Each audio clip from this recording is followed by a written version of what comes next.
Olá pessoal, estamos de volta para mais um episódio do Papeando com Pamplona. E hoje nós vamos falar de um tema muito delicado e dramático: violência racial e de gênero. E quem vai falar com a gente, senhoras e senhores, professora Dandara Pinho, advogada, doutoranda e uma das referências da advocacia feminina na Bahia. Minha querida Dandara, que bom recebê-la na minha casa e no Papeando com Pamplona. Que satisfação, professor, estar aqui hoje para tratar de um tema que é, como dito, dramático, delicado, mas que precisa cada vez mais ser disseminado, até porque nós estamos em um ano de eleição para DIS e para prefeituráveis. Então, nós precisamos debater, conhecer e saber de que forma, inclusive, fazer esse enfrentamento através do fomento não apenas jurídico, mas também cultural. Então, conversar com Pamplona nesse cenário, né, e nessa leveza, para mim é uma honra e eu agradeço aqui o convite. E eu fico muito feliz, sabe? Porque eu tenho que lhe falar assim, eu estou fazendo Papeando há mais de 10 anos, né? E eu acho massa, sabe? Porque eu começava entrevistando no Papeando professores da minha idade ou mais velhos do que eu. E de repente eu vejo uma nova geração que está brilhando, que está conquistando o seu espaço e ter a possibilidade de, como a gente usa essa expressão no teatro, de ser uma escada, de ser alguém que está aqui para mostrar para o mundo o talento dessa nova geração, a satisfação imensa. E você é um desses talentos, meu querido. Professor, uma das conceituações que se utiliza, né, a Jamila Ribeiro, a Kimberly Crenshaw, a própria Carla Cottirini, baiana como nós, utiliza o termo representatividade importa. A gente tem utilizado muito isso.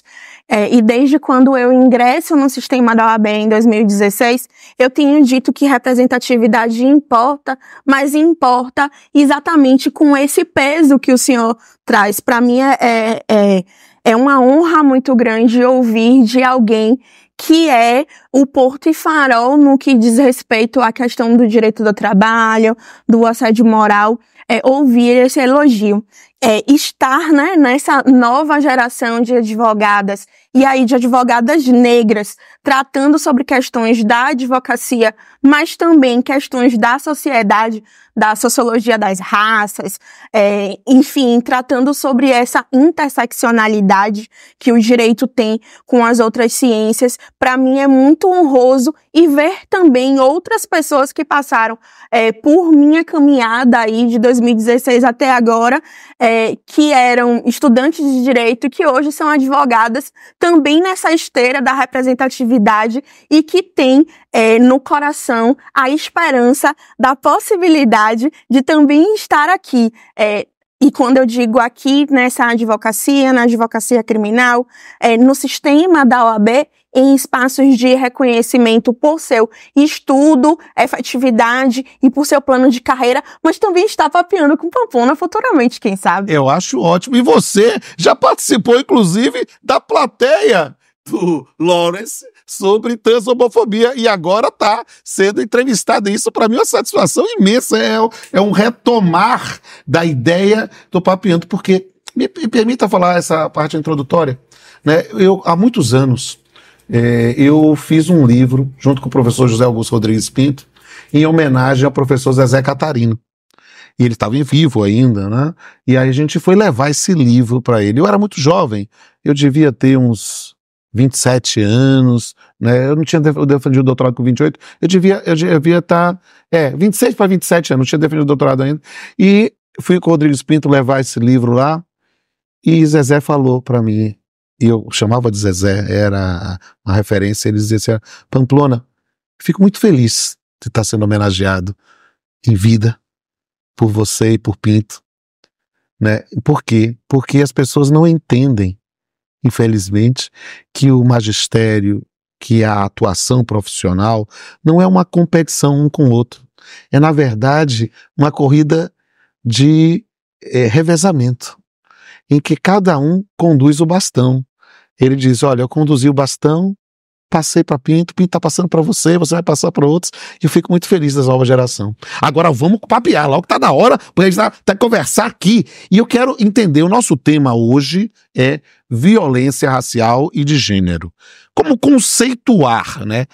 Pode trabalhar aqui, delimitar conceitualmente a expressão, ou o que seja, violência racial e de gênero. A palavra é sua. Eu achei incrível o episódio gravado por professor Laurence, que inclusive traz conceitualizações que são interseccionalizadas, seja na legislação específica, seja inclusive em julgados jurisprudenciais específicos que trazem a questão da homotransfobia em conjunto com a questão do racismo, com a questão étnico-racial. No Brasil, ainda tem uma dificuldade muito grande, professor, de nós encontrarmos as pessoas que cometem racismo. Porque essas pessoas, elas não se autodeclaram racistas, porque sabem que é algo feio, mas elas cometem o racismo em nosso cotidiano. E o racismo, ele é cometido com as ditas piadas. E aí, professor Adilson Moreira, ele cunha um termo incrível, o termo do que é o racismo recreativo. E nós já sabíamos o que era, né, essa conceitualização. Só que o engendramento do sistema de justiça e a magistratura sempre esteve, digamos, inseguros de realizarem em seus julgados essa conceitualização, por não existir na legislação um ponto, um parágrafo, um artigo, positivistas que são, tratando sobre essa questão. Então, vem o professor Adilson, cunha esse conceito, e aí com uma pequena reformulação das legislações, o parágrafo que trata sobre racismo recreativo, ele ingressa na legislação específica. No entanto, falando sobre a questão de gênero e raça.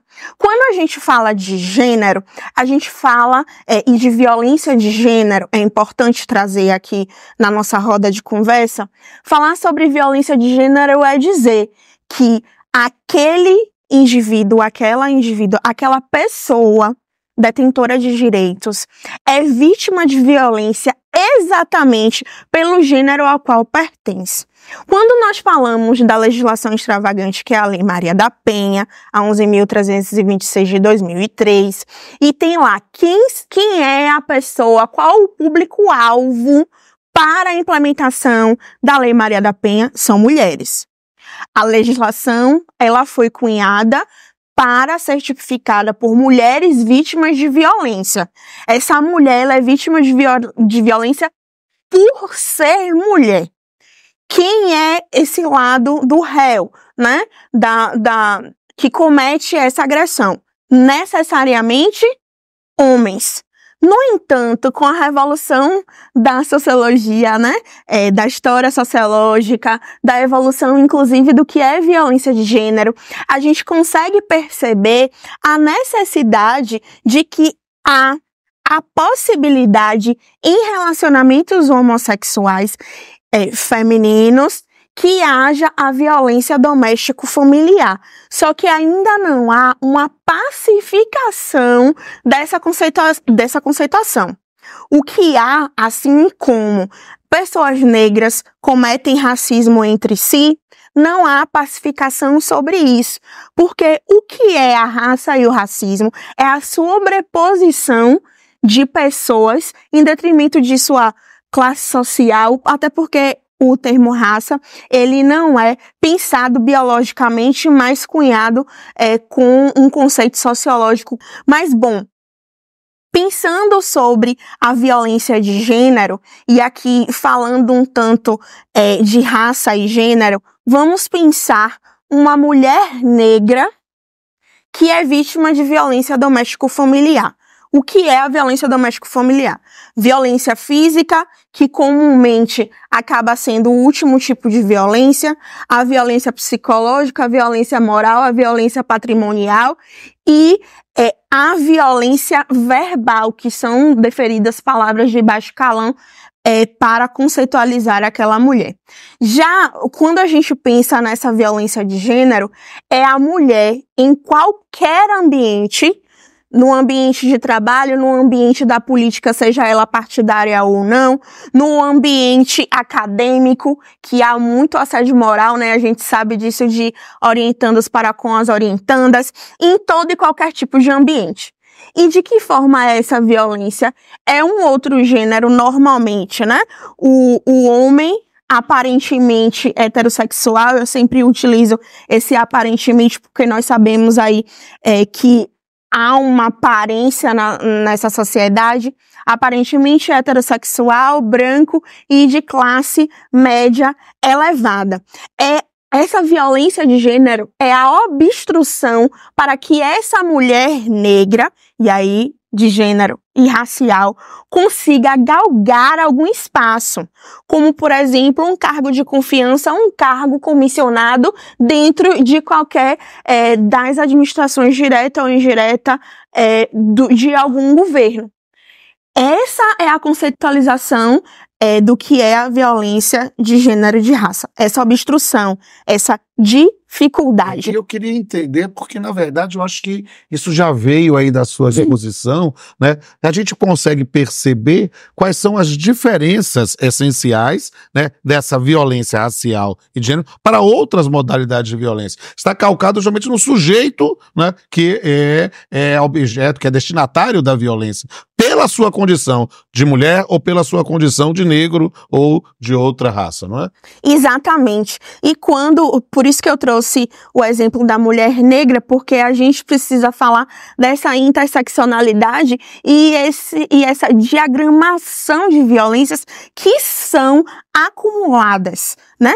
A questão de ser mulher, a questão de ser negra e uma mulher que está no subúrbio e na marginalização dessa sociedade. E aí eu trago a Angela Davis em seu livro Gênero, Raça e Classe, que faz exatamente a conceitualização dessa junção e desse pacote completo de destruição de alguém. Isso é sensacional e vale a pena, pessoal, aqui, ó, não deixe de ver também o episódio sobre feminismo negro com a professora Germana, que complementa justamente esse dado. Agora, uma coisa que eu quero que você traga aqui, né, falando para a Dandara. Quais são as suas referências teóricas? Você já falou de Angela Davis, é um ícone, sem sombra de dúvida. Quais são suas referências teóricas sobre esse tema da violência racial de gênero? Que isso é muito importante para quem está aprendendo, querendo aprofundar seus estudos. Professor, eu gostaria de responder esse questionamento do senhor em duas vertentes. Uhum. Primeiro, para pessoas não negras, é preciso ler O Pacto da Branquitude, da Seda Benton, para compreender como é que a branquitude ela pode colocar uma lente de aumento nessas violências ou ela pode auxiliar no enfrentamento. Ou seja, estarmos de braços dados, obviamente, né, com todos os apontamentos de protagonismo das pessoas negras nesse debate, nesse âmbito acadêmico e também político, seja ele partidário ou não. Esse é o primeiro ponto, né, o primeiro livro. Para as pessoas negras, sejam elas retintas, sejam elas não retintas como eu indico o livro Tornar-se Negra. Esse livro, ele é um livro complexo, mas que começa a abrir as veias da América Latina, desse próprio corpo sujeito para outros aprofundamentos. As minhas referências, elas são Kimberly Crenshaw, que é uma norte-americana jurista e que trata sobre o feminismo negro numa lente que também é escrita por Lélia Gonzalez, que tem um aprofundamento e um pareamento com o mulherismo africano. né? Porque a perspectiva do feminismo, ela inicia com uma perspectiva não negra. E para nós mulheres, nós sempre tivemos uma questão de solidariedade entre nós, sem a realização de seletividade, que é o que o feminismo norte-americano, o feminismo dito radical, acaba por fazer. E as mulheres negras, através de Bell Hooks, nos seus livros, e aí a Bell com B minúsculo, H minúsculo, como ela gosta de ser assim nomeada e citada, ela começa a trazer estigmas e situações do feminismo negro de acordo com o seu olhar. Também é minha referência, né? A minha é essa tríade, a Kimberly, a Lélia e a Bell Hooks. E a Bell Hooks. Eu tô anotando tudo aqui, porque é uma das grandes vantagens, eu digo, as pessoas às vezes não entendem. Pamplona, você tá mais de 30 anos na área do direito, na magistratura, chegando nisso, no magistério também. Você não cansa de estudar? Não, eu cada vez eu estudo mais. E para mim, e por isso que eu gosto de perguntar para quem eu entrevisto quais são as suas referências, por quê? Porque eu vou conhecer novos autores e autoras, né, para que eu possa ampliar meus horizontes, sabe? Eu sempre digo para os meus alunos, assim, que se você pergunta para alguém, né, sobre um determinado tema, né, alguém que nunca estudou, ele vai responder com uma convicção impressionante. Por quê? Porque o horizonte dele ou dela está fechado. E aquele pouco conhecimento preenche tudo. Quando você estuda muito, você aumenta o seu conhecimento, mas você aumenta o horizonte. E aí você aprende a descobrir o que você não sabe. E isso para mim é interessante. Eu vou adquirir obras dessas referências para poder ampliar meus horizontes. Agora eu quero uma pergunta mais dogmática. Né? No Brasil, pensando em violência, é claro que algumas parecem até óbvias na Constituição, na Lei Maria da Penha, né? Mas eu queria entender para você quais são as principais referências normativas no Brasil sobre violência racial e de gênero. Professor, nós temos hoje o Pacto de Julgados numa perspectiva de gênero. Sim. Criado, que vem sendo pelo CNJ, pelo Conselho Nacional de Justiça, que vem sendo implementado em todo o Brasil, né? A passos não tão largos como gostaríamos, mas a passos democráticos minimamente. E há um grupo de trabalho organizando um protocolo numa perspectiva racial. Antes de falar as normativas, me permita, de 2016 até 2024, processos que têm como tipificação e peticionados, né, protocolizados no sistema específico da Bahia, nós temos mais de 1.000 processos tipificados como crimes de racismo. Eu tô falando na seara criminal. Sim. Até o momento, nós temos menos de 300 decisões no que cerne o primeiro grau. É um número muito baixo, a gente não pode pensar numa construção de jurisprudência, pode dizer é melhor do que no passado quando não tinha nada, mas é muito pouco ainda, nós temos que enfrentar isso e estimular que as pessoas, e que haja uma celeridade do Poder Judiciário para ter manifestação sobre isso. De 2016 a 2023, que são as pesquisas do CNJ sobre o quantitativo de magistrados e magistradas e magistrades negros e negras no judiciário brasileiro, nós saímos de 1,7%, ou seja, menos de 2%, para 15%. Na Bahia, nós ainda temos menos de 10%. E eu estou falando do estado mais negro do Brasil e Salvador, que é a capital mais negra fora do continente africano. Nós somos 80% dessa população. Quando a gente fala de normatividade, nós temos inúmeros pactos internacionais aos quais o Brasil, ele pactuou, ele assinou. Só que nós temos uma grande dificuldade de regulamentação desses pactos por conta das nossas casas legislativas. E aí, não à toa, nós ainda temos uma casa legislativa que é do BBB, e aí não é do Big Brother Brasil, é da bala, do boi e da Bíblia. E que fazem uma interpretação bíblica pautada exatamente numa violência doméstica familiar, numa violência de gênero. Então, a gente ainda precisa de uma reformulação legislativa para que determinados pactos internacionais eles sejam regulamentados. A gente também precisa, hoje no Brasil, e aí tem uma dificuldade muito grande, professor, como dito logo no início, nós temos inúmeras vítimas de racismo. O crime de racismo tem cotidianamente aumentado os índices de denúncias, até por conta das delegacias especializadas. Nós temos uma delegacia especializada na Bahia, implementada no ano de 2021, inclusive na pandemia, que tem, inclusive, alguns núcleos em lugares estratégicos, como, por exemplo, na Casa da Mulher Brasileira, que fica ali próximo a um grande shopping, né, da capital. Mas... me permita fazer até como orgulho, idealizada, implementada por uma ex-aluna minha, que eu tenho uma paixão grande, que é a Fernanda Lordelo, é secretária, e é alguém que atua muito nesse campo, né, na ideia de tutela nessas relações.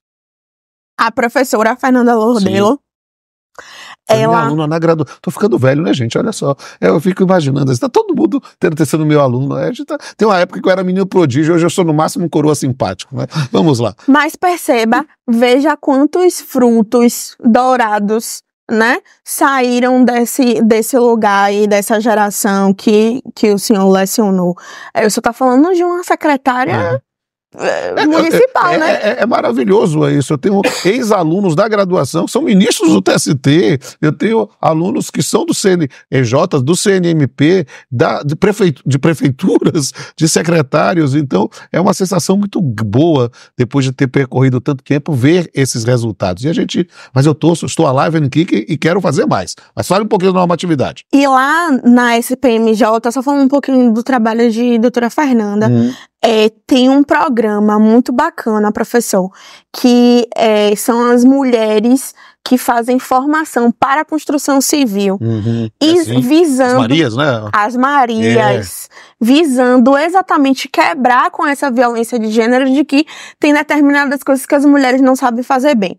No entanto, a gente tem, aí voltando à normatividade racial, nós temos o Estatuto de Promoção da Igualdade Racial e Combate à Intolerância Religiosa, tanto federal, estadual e municipal. Aqui na Bahia, esse estatuto ele levou 10 anos para ser aprovado na Assembleia Legislativa. Chega a ser curioso, né? A quantidade de tempo, mas esse é um dos estatutos em que a sociedade civil e os movimentos sociais tiveram participação bem ativa. E por isso ele é uma legislação que, inclusive, tem avanços maiores do que o Estatuto Federal. Nós temos a alteração da 7766, que é a legislação chamada Lei K.O., Carlos Oliveira, deputado do PDT, que colocou um pedido, uma solicitação para que o crime de racismo ele não fosse um crime de menor potencial ofensivo, e essa legislação de 2022, ela informa, para além de outras normatividades, que o crime de injúria racial, ele equipara-se ao crime de racismo. O crime de injúria racial, ele nasce no Código Penal exatamente para que a gente não tenha pessoas privadas de liberdade pelo cometimento de crime de racismo. E um dos obstáculos que a gente tem, né, tanto na perspectiva de gênero quanto a de raça, para avanços legislativos é porque ninguém quer ser apontado como sexista, machista, misógino, e ninguém quer ser apontado como racista. Até porque todas essas pessoas que estão nas casas legislativas, no Senado Federal, no Executivo de grande escalão, tem grande possibilidade do cometimento desses crimes, né? Por conta das pessoas que trabalham na sua residência. Tem uma pesquisadora chamada Gabriela Ramos, a tese dela, ou a dissertação... Minha aluna também. trata sobre a questão que é quase da família. Então, esse quase da família vem também numa perspectiva de violência racial. Então, essas pessoas que estão nesses espaços, e aí a gente precisa de toda uma nova organização democrática nesses lugares, passa por essa dificuldade e por esse obstáculo. Minha querida Dandara, esse papo tá uma delícia, mas infelizmente a gente precisa encerrar essa primeira parte do bloco. E eu queria aqui, antes da gente passar para essa galera que tá doida para perguntar para você, que você desse agora, na sua condição de pesquisadora sobre o tema e de militante, de atuação militante na advocacia e nos movimentos, quais são os conselhos que você daria para alguém que quer aprofundar teoria e prática sobre o combate à violência racial de gênero? Veja bem, a primeira leitura, né? Se você é pesquisador, pesquisadora, quer se aprofundar na temática e já tem a sua compreensão de identidade étnico-racial, você já está avançada num ponto. O primeiro lugar para que você possa fazer a leitura é o protocolo da perspectiva de gênero. Inclusive, aqui eu vou puxar a sardinha para a doutora Adriana, juíza. A gente fez, inclusive, um episódio do Papiano exatamente sobre o protocolo de julgamento de gênero com ela. E foi minha aluna também. Então, só tá facilitando aluno meu, eu tô me sentindo Olha, aqui. Eu tô bem de amizade, então. Doutora Adriana, ela tem um texto... Doutora Adriana Monta, tem um texto escrito sobre a implementação do protocolo na perspectiva de gênero na Justiça do Trabalho. É bacana porque aí você consegue pensar um pouco sobre e também identificar de que forma isso pode ser implementado, e aí é para a advocacia, nas suas próprias petições, né? E de que forma você quer estudar um pouco mais. Tem um livro chamado Hermenêutica Jurídica, do professor Adilson Moreira. Eu também faço essa indicação para que você possa fazer essa interlocução, porque essas temáticas... Eu já falei isso antes. Gente, eu quero fazer um papiano com o Adilson Moreira. Por favor, alguém ajude a gente a fazer. Eu vou te dar o contato dele. Vamos lá, nós precisamos fazer urgente. Pronto, vou compartilhar esse contato para fazer esse diálogo, essa ponte. O professor Adilson Moreira, ele vem num referência. Caminho... No meu curso de pós-graduação em Direito Antidiscriminatório, Compliance e CLCG, ele é uma referência que a gente precisa para esclarecer para as pessoas. E é interessante que é alguém com lugar de fala. Isso é interessante. Embora a gente possa discutir o tema lugar de fala, é uma questão de um negro falando sobre direito antidiscriminatório. Isso é sensacional para a gente. Um negro que fala sobre direito antidiscriminatório, que escreve numa perspectiva racializada, que compreende o seu lugar de representatividade para outras pessoas. Sim. Quando eu enxergo Ana Flauzina, Tula Pires, Felipe Freitas,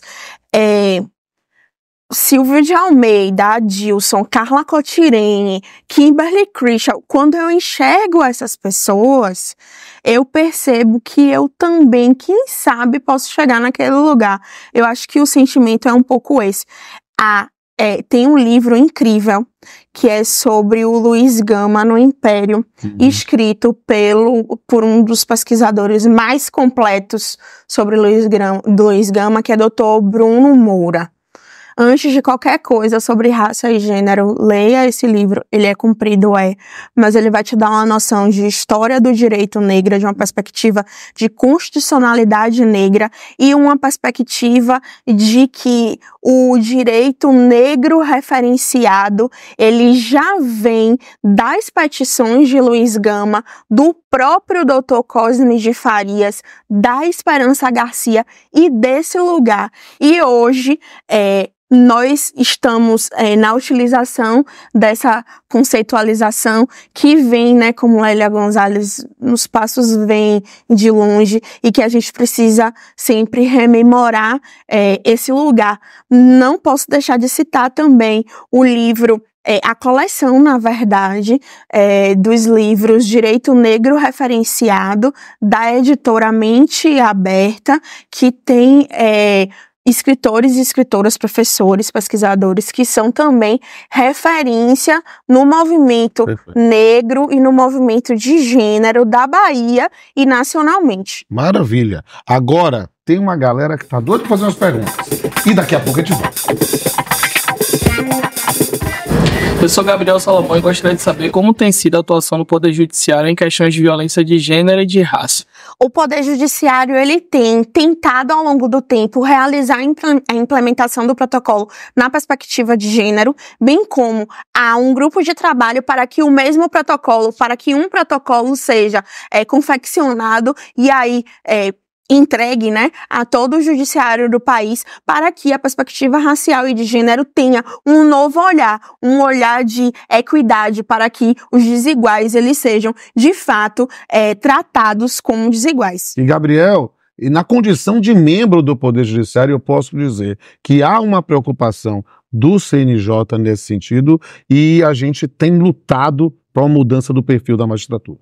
Olá, eu sou Yasmin Bonfim. Eu gostaria de saber, doutora, como questões de violência racial e de gênero influenciam no Tribunal do Júri. Incrível essa pergunta, Yasmin, porque existem as várias violências que as defensoras e advogadas sofrem no momento da sustentação oral, bem como as juradas que estão ali naquele lugar e sentem-se coibidas, porque a cadeira do réu normalmente, quando são crimes de feminicídio, obviamente quem está sentado ali é um agressor masculino, e as teses que são utilizadas por determinados defensores e determinados patronos que acabam por macular a imagem e a honra, seja ela objetiva ou subjetiva da vítima. O que é muito grave. Existem algumas legislações a serem pensadas, algumas perspectivas, né, jurisprudenciais, inclusive a defensora pública Carla Carol, do estado de Sergipe, tem um artigo científico que ela escreve sobre isso, fazendo comparativos de teses utilizadas na sustentação oral dos tribunais de júri. Aí eu te indico para que no seu exercício profissional você possa cada vez mais se qualificar e ir para o júri de cabeça erguida, com todo o conteúdo e a firmeza de uma mulher negra como você é. É isso aí, Yasmin. Eu sou Juliana Pereira e gostaria de saber qual é o papel da Ordem dos Advogados do Brasil no combate à violência racial e de gênero. O sistema da OAB, ele precisa cada vez mais tomar o pulso para dentro e para fora. A gente precisa dar exemplo por dentro. Nós estamos em ano de eleição, né, do sistema OAB como um todo, e precisamos, inclusive, rememorar a necessidade da implementação das comissões de verificação de heteroidentificação, para que a gente tenha nos espaços de poder em todas as 26 seccionais, né, pessoas que sejam negras, identificadas pela sociedade e que ocupem espaço de representação e representatividade dentro desse sistema, para que espelhem novas pessoas na advocacia nesse lugar. Juliana, isso é importantíssimo e é preciso entender que o papel da advocacia nisso é de uma relevância fundamental, porque uma coisa é o Poder Judiciário, que tem lá da sua inércia, na própria construção institucional. Não, o advogado, ele está atuando em todos os campos, seja judicial, seja extrajudicialmente. Então, eu não tenho a menor sombra pálida de dúvida que esse é talvez um dos maiores caminhos no campo jurídico para uma atuação nesse tema. Olá, meu nome é Vinícius Batista. Eu gostaria de saber qual a importância dos movimentos de direitos civis, feminismo e feminismo negro no combate à violência racial e de gênero. Doutor Vinícius Batista, se não fossem os movimentos sociais, se não fossem as mulheres negras, os homens negros, se não fossem as pessoas, né, trans, homossexuais, nós não teríamos sequer nenhuma legislação, me ouso dizer que nenhuma legislação específica para nós, para os nossos corpos, teria no engendramento do ordenamento jurídico brasileiro. Nós precisamos retomar a história do Brasil e trazer a história do negro brasileiro, da negra brasileira, para falar dos avanços legislativos e normativos. Até porque toda e qualquer legislação importante e impactante para os nossos corpos vieram exatamente de grupos e coletivos, sejam eles civis, registrados ou não. Olá, me chamo Jefferson e minha dúvida é o seguinte: quais as práticas mais comuns e que são mais denunciadas de violência de gênero e racial da prática da advocacia?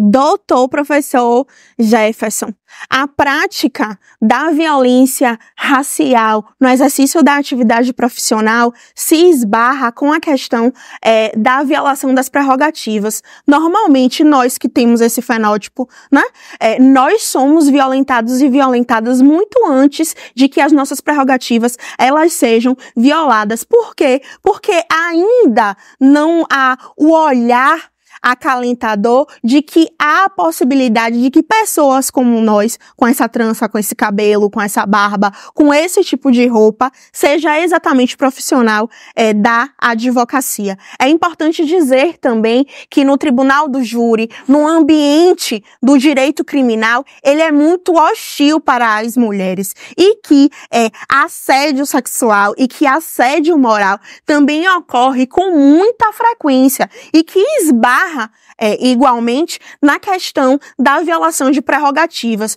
Muitas vezes não se é enxergada a violação de prerrogativas porque ela está ali preconizada, né, com o rol no Estatuto da OAB na 8906, mas muito antes de ocorrer o que ali está normatizado, nós já fomos violentadas no exercício profissional. Então, no ambiente do direito criminal, no ambiente do tribunal do júri, normalmente é dito, professor, que no ambiente do direito do trabalho, que as mulheres escolhem muito o direito do trabalho, porque é algo mais tranquilo e romântico. Só de pensar nisso é dizer que nós estamos escolhendo o mais fácil por não termos competência, capacidade e tranquilidade profissional para labutarmos com outras searas do direito. E quando escolhemos o direito criminal, sobretudo a sustentação oral no tribunal do júri, nós somos colocadas como histéricas, agressivas, e quando isso é realizado por uma mulher não negra ou por um homem não negro, os adjetivos eles são outros. E é uma violência cotidiana que é preciso denunciar e é preciso combater. E Dandara, infelizmente o nosso tempo é curto, eu preciso encerrar. Mas eu quero dizer que foi uma satisfação imensa te receber na minha casa e no Papeando. E a gente tem sempre esse momento de celebração, que é, registrando o nosso respeito recíproco, fazer um brinde com a indefectível caneca do Papeando. E meus amigos e minhas amigas, estamos encerrando mais um episódio do Papeando com Pamplona. Eu espero que vocês tenham gostado. Procurem nas nossas redes sociais, no Instagram lá, Papeando com Pamplona, imagens dos bastidores. Vejam também nas playlists lá do canal Papeando com Pamplona, todos os episódios anteriores. E vejam como a gente consegue, depois de tantos anos no ar, ainda trabalhar o direito de forma profunda e leve, sempre com a arte e sempre com a poesia. Até a próxima. Violência racial e de gênero. Na solidão da alma, a violência ronda, rasgando o tecido da esperança tão profunda. Violência racial e de gênero, mãos cruéis a maltratar, causando feridas que só o tempo pode cicatrizar. O preconceito tece sua teia venenosa, aprisionando almas, semeando dor espinhosa. A pele, que deveria ser abraço, é alvo de desdém. E a liberdade é um sonho distante, muito além. Mas na luta contra essa sombra que assombra, eleva-se a voz da justiça que nenhuma ameaça doma. Com passos firmes, busca-se reparação e reconstrução, para que o mundo seja lar para todos e todas, sem medo da opressão. Até a próxima.